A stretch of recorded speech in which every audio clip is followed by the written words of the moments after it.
মাশরাফি বিন মুর্তজা অবসরে যাওয়ার পরেও জাতীয় দল গঠনে খুব একটা প্রভাব পড়েনি, কারণ তখনও দলে ছিলেন সাকিব আল হাসান, তামিম ইকবাল, রিয়াদ, মুশফিকুর রহিমদের মতো তারকা ক্রিকেটাররা।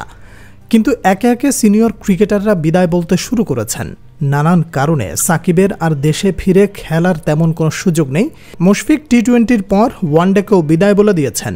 রিয়াদ এতদিন শুধুমাত্র ওয়ানডে খেললেও অবসরের ঘোষণা দিয়েছেন, যার অর্থ ওয়ানডে ও টি-20 দল ঘোষণা করতে হলে এখন থেকে নির্বাচকদের পঞ্চপাণ্ডবের বাইরে চিন্তা করতে হবে।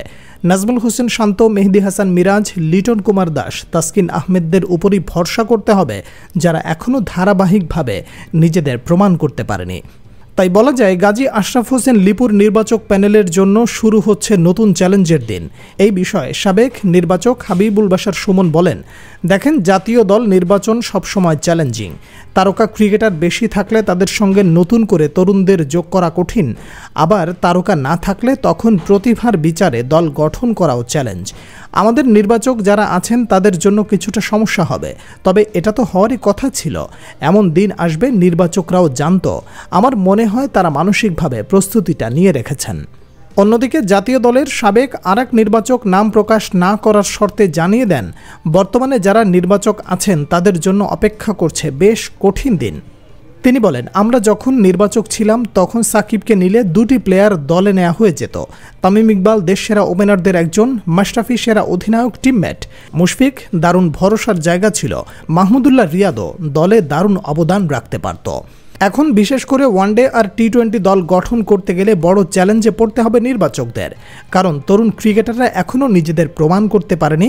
আর কিছু অভিজ্ঞ যেমন লিটন, শান্ত, মিরাজরা এখনও সাকিব তামিমদের জায়গা নিতে পারেনি। তাই আমি বলবো এখানে দল গঠন করা চ্যালেঞ্জ হবে।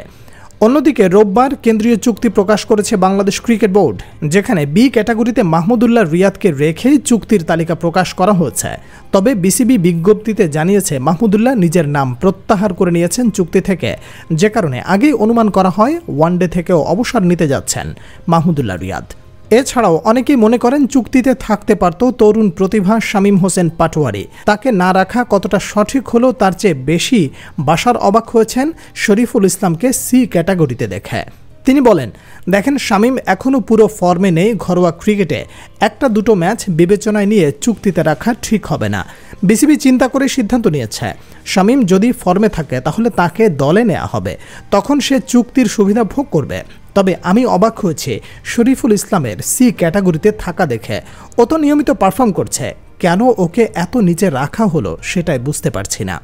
আর এই সব কিছুই উতরে গিয়ে দল গঠনে নির্বাচকদের দেখাতে হবে মনসিয়ানা। অন্যদিকে শান্ত লিটনদের দিতে হবে আস্থার প্রতিদান।